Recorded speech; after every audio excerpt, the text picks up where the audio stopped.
Well, hello, bonjour, guten Morgen, ni hao. Welcome back to the Optimistic Garden.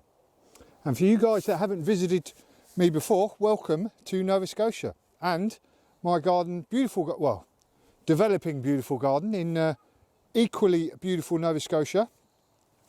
October the 31st, and I have a scar just to celebrate the day. Well, not really celebrate the day.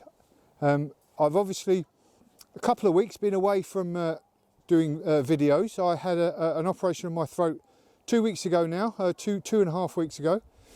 Feeling a lot better, but as Shakespeare wrote, I have been straining like greyhounds on the slips, straining on the start. And the game is definitely afoot now, and that game is raking up the leaves. I'm still on light duties, and I can't do anything too strenuous in the garden, but raking some leaves is definitely light duties, and it's good bit of exercise. And as you can see, and you guys who have seen my videos before, I've got a fairly sizable garden, about an acre plot, and I've got quite a few trees around them, so a lot of leaves to rake up. Now, you would have thought that is a bit of a chore, and you would be right, it is a bit of a chore, but there is a big payoff. Let's sit down and I'll tell you what that payoff is. So we always think of raking leaves as a bit of a chore, but in fact leaves are definitely what I call gardener's gold. Storing leaves and then leaving them for a period like sort of composting. A lot of people put them in the compost heap actually, but I would caution against that. Much more valuable the way I'm about to tell you how to use them. But you leave them for a year or so and they turn into that gardener's gold leaf mould. And most different types of leaves you can use to turn into leaf mould, but your best ones are your sort of shorter, smaller leaves like birch, oak, hornbeam, etc. As you guys know, most of the trees around my garden are maples, which are sort of obviously a lot bigger and a lot thicker than your sort of birch leaves. So obviously these are going to take a bit longer to break down. But there's lots of things you can do to actually help you break those leaves down a lot quicker. The big leaves, and even collecting them all up and then going over them with a lawnmower is going to help. And then obviously if you've got a bag, that's really good. But I've got, as you can see now, I've invested in a shredder, and that is completely changed the game on how I can process the leaves nowadays.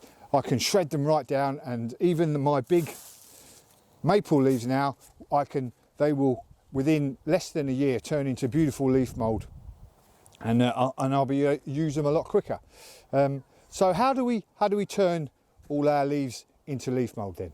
So the first thing we've got to do is obviously rake them up, and the next thing you need to do is put them in. Once I've said if they're birch leaves, things like that, you can just pile them straight into a corner somewhere. Your bigger leaf things like horse chestnut and maples and things like that, you want to, like I said, run a lawnmower over them or cut them up as much as is possible, and then put them in a nice little corner. Now I'm lucky enough, as you can see here, I've got this big an area where I've sort of fenced off with chicken wire, and I lob loads and loads of leaves in there, and I'll just leave them then. That's it, leave them for a year. Let's have a look what happens after a year. So after a year, with my sort of big, large maple, leaves, they start to break down, but they're not as broken down as I'd like them to be. So there's still a lot of matting in there, but you could use them as a mulch even after this 1 year. But we'll come to what the uses of different leaf mould in a moment. After 2 years, this is what happens. So after 2 years, you can see, other than these roots, get rid of them, we've got this lovely crumbly mixture that can be used either as a mulch in its sort of raw form, or I've sieved this. Look at that. Absolutely beautiful, beautifully crumbly mixture. Now this can be used to get your seedlings going. So, you know, you can, instead of using compost, you can use this to get your seedlings going, because there's not much nutrients in there. And obviously when you first plant your seeds, they don't need much in the way of nutrients. They just need a nice damp texture soil just to get them going. That's you know, not full of pathogens that's going to kill them off, which is what leaf mould is. Beautiful crumbly stuff, and that's perfect mixture to get your seeds going. So that's just a little bit of sieved stuff. So what else can you use leaf mould for? So obviously I mentioned seedlings, that really good sieved leaf mould, and that's good as a you know, instead of compost. And we want to try and stop using peat compost anyway, so that's a good substitute to start with. You can also use it as a mulch. It's really good. I use it to mulch both my veg beds and my flower beds. Here you can actually see I've used it as a mulch, but I'm doing a bit of an experiment this year. With my shredder, I've shredded the leaves up.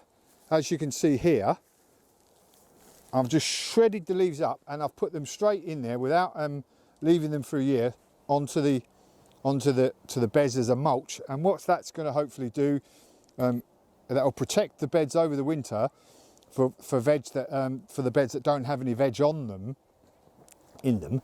And the other pictures here, as you can see, are I've still got some salads and kale and broccoli in there. That's going to help keep that bed nice and warm that little bit longer into the winter. The air is going to be trapped obviously in between the leaves like that. There's going to be a little bit more trapped air in there, which will keep the beds nice and warm. So that's unprocessed. And then again, like I said, that's before I've even gone through, you know, the whole year of letting the leaf mould break down. So when it's broke down and I haven't sieved it or anything, then again, that's still brilliant stuff for using as a mulch, and lovely crumbly stuff. And that's going to break down lovely, beautiful into the soil. It's not going to add loads of nutrients, but what it's going to do is it's going to break down that organic matter, and you know, the worms, etc., will start to bring that back into the soil and add that really good texture to your soil. And obviously the usual things that a mulch does is going to protect it from losing moisture quickly. It's going to prevent the weeds coming up. So that's it. Brilliant stuff, leaf mould. I will cry from the rooftops how good leaf mould is. So, you know it's a chore actually doing it, but you should even go around to your neighbours and ask them if they've got any leaves that they want to get rid of, and send your son or your daughter around there to actually rake some leaves up and get them round. Get them in a pile, either in a, you know, like some sort of frame like this, or a bag, chicken wire, little area round the back of the shed, fill it with leaves. A year later, job's a good one.